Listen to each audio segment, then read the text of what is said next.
అందరికీ నమస్తే. నిన్నమొన్న జరిగిన ఎపిసోడ్స్ మొత్తం మీరు చూసిండ్రు. రేవంత్ రెడ్డి చుట్టూ హైకమాండ్ ఒక స్కెచ్ చేసింది.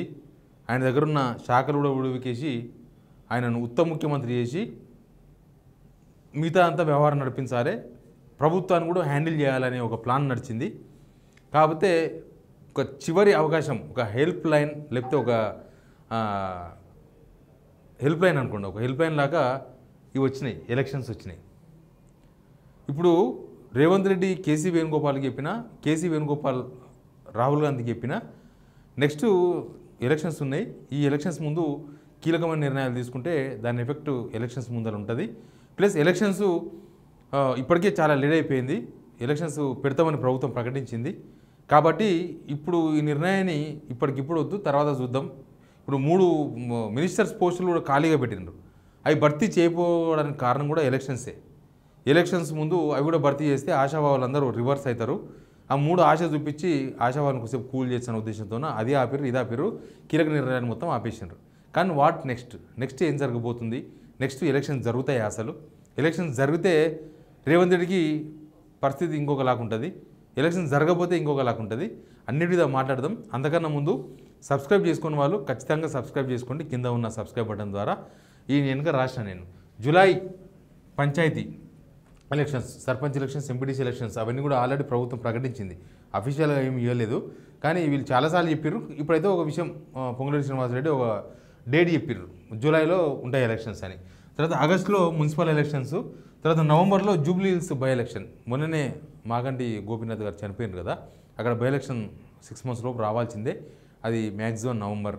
ఇక ఇప్పుడు ఈ 10 మంది ఎమ్మెల్యేల వ్యవహారం కూడా సుప్రీంకోర్టులో ఆల్రెడీ విచారణ అయిపోయి 2 months 10 days అయింది. అది ఎప్పుడైనా రావచ్చు, వస్తే ఆ ఎలక్షన్ కూడా రావచ్చు. వాళ్ళు కూడా ఒక డెడ్ లైన్ పెడితే ఏమన్నా, లేకపోతే అక్కడ నిర్ణయం ఎట్లుంటుందో మనం చెప్పలేం, కానీ ఆ ఎలక్షన్ కూడా వస్తే రావచ్చు. ఇట్లా మొత్తం చాలా ఎలక్షన్స్ ఉన్నాయి. ఈ ఎలక్షన్స్ ముందర రేవంత్ రెడ్డి దగ్గర ఉన్న 3 ప్రధానమైన శాఖలు తీసేస్తే చాలా ప్రాబ్లం వస్తుంది. ఎందుకంటే రేవంత్ రెడ్డి ఆయన అంతా ఇప్పటికే చాలా వీక్ చేసిర్రు. కానీ ఇక డైరెక్ట్గా ఆయన దగ్గర ఏం శాఖలు లేకుండా ఉత్తమ ముఖ్యమంత్రి చేసిననుకో, ఉత్తమ ముఖ్యమంత్రి చేస్తే రేవంత్ రెడ్డి కూడా ఉత్తగుండే మనిషి కాదు కదా, చేతులు కట్టుకొని కూర్చోడు కదా.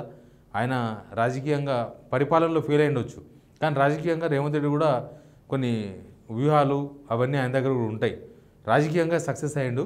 ఎందుకంటే కాంగ్రెస్లో ఉద్దండులంతా చాలామంది ఉన్నాగా వాళ్ళందరిని కాదని రేవంత్ రెడ్డి ముఖ్యమంత్రి అయ్యిండు.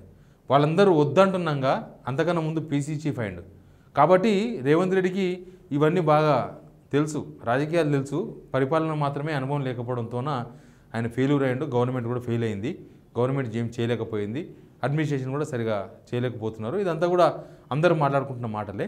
కానీ ఆయన పొలిటీషియనే కాబట్టి, మంచి పొలిటీషియనే, పొలిటికల్లో ఉద్దండుడే కాబట్టి, ఒకవేళ హైకమాండ్ కనుక ఆయన పైన ఇప్పటికే చాలా స్కెచ్ చేసినారు.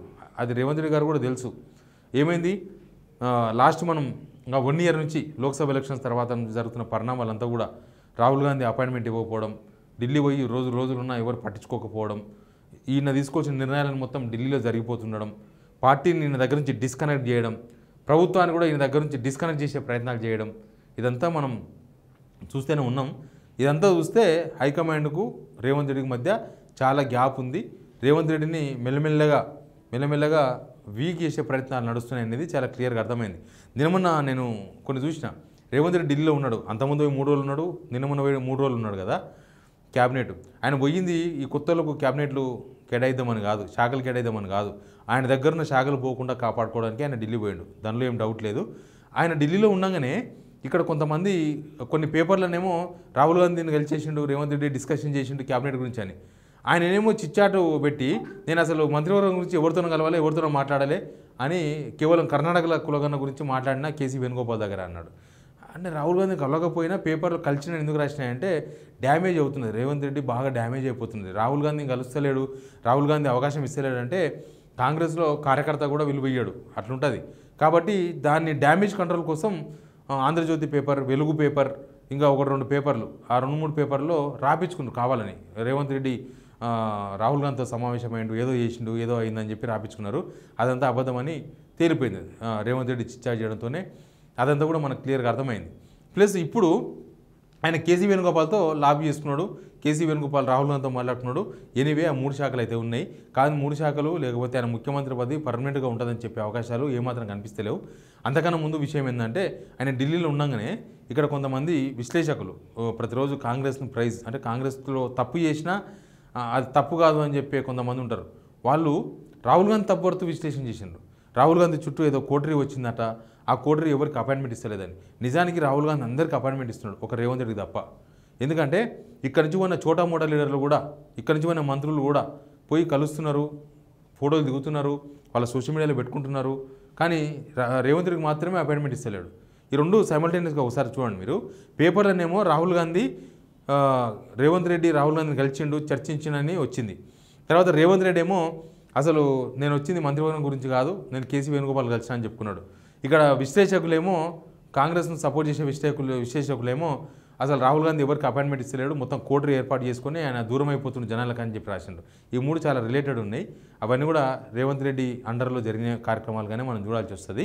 కానీ ఇప్పుడు ఈ పంచాయతీ ఎలక్షన్స్, ఈ ఎలక్షన్స్ పెట్టిరనుకో ఏమవుతుంది, ఎలక్షన్స్ అయిపోయిన తర్వాత రేవంత్ రెడ్డి వ్యవహారం దగ్గర పడుతుంది. ఇక రేవంత్ రెడ్డి మార్చినా డేంజర్ లేదనుకున్నప్పుడు, రేవంత్ రెడ్డి మార్చినా ఇబ్బంది లేదనుకున్నప్పుడు, రేవంత్ రెడ్డి దింపేసినా ప్రభుత్వానికి డోకా లేదు, పార్టీకి నష్టం లేదనుకున్నప్పుడు రేవంత్ రెడ్డి దింపడానికి హైకమాండ్ మొగ్గు చూపుతున్నట్లుగా ఈ మధ్య ఈ పరిణామాలన్నీ చూస్తే మనకు అర్థమవుతుంది.